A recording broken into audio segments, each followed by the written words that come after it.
ఇది సభ్య సమాజం తలదించుకునేటువంటి చర్యగా జిల్లా అంతా ముక్తకంఠంతో దీన్ని ఖండిస్తున్నారు. ఒక తెలుగుదేశం పార్టీ మహిళా ఎమ్మెల్యే గ్రామానికి అతి సమీపంలో ఉన్నటువంటి ఒక గ్రామంలో సంపూర్ణంగా అది 40 సంవత్సరాలుగా వారికి రిగ్గింగ్ గ్రామము, ఏకపక్షంగా వారి పెత్తనము చెలాయించగలిగేటువంటి గ్రామము.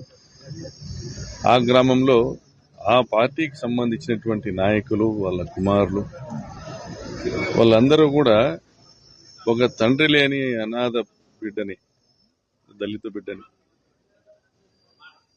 దుర్మార్గంగా ఆమె జీవితాన్ని చిదిమేసి దాదాపుగా 14 మంది ఒక 6 నెలల పాటు ఒక పాశవికమైనటువంటి కార్యక్రమంలో వాళ్ళందరూ కూడా పాల్గొని 14 మంది అసలు సమాజంలో ఆ సమాచారం బయటికే రాకోకుండా మేనేజ్ చేయగలిగినటువంటి పరిస్థితి ఉందంటే ఏ మేరకు భయోత్పాతమైనటువంటి వాతావరణం ఉంది రామగిరి మండలంలో మీరందరూ అర్థం చేసుకోవాలి. ఆ ఊరి పొలిమేర దాటి ఈ వార్తను బయటికి పోనివ్వకుండా కట్టదిట్టం చేయగలిగినటువంటి బలము, శక్తి, సామర్థ్యాలు వాళ్ళకున్నాయి.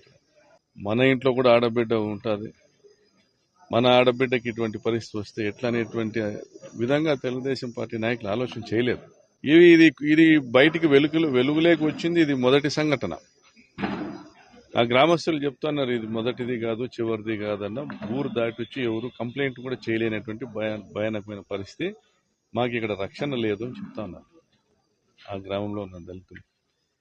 గతంలో అదే గ్రామంలో మాలముత్యాలు అనేటువంటి ఒక హరిజన టీడీపీ నేతను అదే తెలుగుదేశం పార్టీకి సంబంధించిన నాయకులు ఎప్పుడో 15 సంవత్సరాల కింద పెనుగొండ దగ్గర చంపేసి రైల్వే ట్రాక్ మీద వేసిపోయినారు.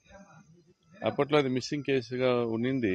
నేను శాసనసభ్యునిగా ఉన్న సమయంలో పెండింగ్ కేసెస్ని విచారించే సమయంలో మా పోలీసు యంత్రాంగము ఆ కేసును ఛేదించి అందులో అసలు నేరస్తులు ఎవరు అనేది కనుక్కొని దాంట్లో హర్యాంచరు నాగరాజ్ అనేటువంటి రౌడీ షీటరు హత్య చేసినాడనేసి తెలుసుకొని విచారించి కేసు నమోదు చేయడం జరిగింది. ఆ మాలముత్యాలు కుటుంబానికి కూడా మా ప్రభుత్వము, మా జగనన్న ప్రభుత్వము 8,25,000 రూపాయల ఆర్థిక సాయము, వాళ్ళ కుమారుడికి ఉద్యోగం ఇవ్వడం కూడా జరిగింది. అంటే ఇవన్నీ కూడా ఎందుకు చెప్తానంటే ఈ ఉదాహరణగా అక్కడ జరిగినటువంటి సంఘటనలు.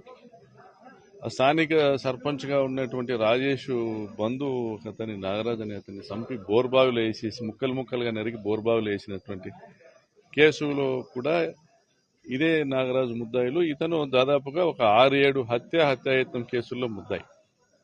ఈరోజు అతను ఈ అమ్మాయి కానీ ఈ అమ్మాయి తల్లి కానీ ఈ విషయాన్ని బయటికి సమాజం దృష్టికి తీసుకుని పోకుండా కొన్ని రోజుల పాటు వీళ్లను ఆ కొండల్లోని గుహల్లో బంధించి వెలుగులేక రాకోకుండా ఆ అమ్మాయిని అవసరమనుకుంటే తప్పనిసరి పరిస్థితి అనుకుంటే హత్య చేసేటువంటి ఆలోచనలో కూడా చేశారు. రాప్తాడు నియోజకవర్గంలో చూస్తే గత 3 నెలల్లో 3 హత్యలు, రాప్తాడులో జంట హత్యలు, పాపిరెడ్డిపల్లిలో లింగమయ్య గారి హత్య. మరి అనేక దాడులు, అక్రమ కేసులు, దుర్మార్గపు రాక్షస క్రీడను అక్కడ ఒక రెడ్ బుక్ రాజ్యాంగం ఏర్పాటు చేసుకుని వీళ్ళు చేస్తున్నారు. పరిటాల కుటుంబం చెప్పిందే అక్కడ వేదము, వాళ్ళు చేసేదే శాసనము. ఇంత దుర్మార్గంగా వీళ్ళ వ్యవహారం ఉన్నటువంటి పరిస్థితుల్లో ఎవరు బయటికి వచ్చి కంప్లైంట్ చేసే పరిస్థితులు కూడా లేవు. అసలు పోలీస్ వ్యవస్థే లేదు అక్కడ. వాళ్ళ కనుసైగల్లో కూనీలు జరుగుతాయి. కూనీలు కాబడినటువంటి కుటుంబ సభ్యులు కూడా వాళ్ళ కిందికి దూరుకోవాల్సిందే. కనీసం కంప్లైంట్ లేరే, సాక్ష్యాలు కూడా చెప్పలేరు. 100 హత్యలు జరిగినాయి పరిటాల రవి కుటుంబం ఆధ్వర్యంలో ఆ పెనుగొండ, రాప్తాడు నియోజకవర్గాల పరిధిలో 100 హత్యలు జరిగితే ఏ ఒక్క కేసు కూడా శిక్షలు పడలే. మరి ఈ హత్యలు ఎట్లా జరిగినాయి? వాళ్ళ ప్రాణాలు కాకులు ఎత్తకపోయినారా? పోనీ హత్యలు కాబడిన కుటుంబాలు ఏమన్నా తిరగబడినటువంటి పరిస్థితి ఉందా?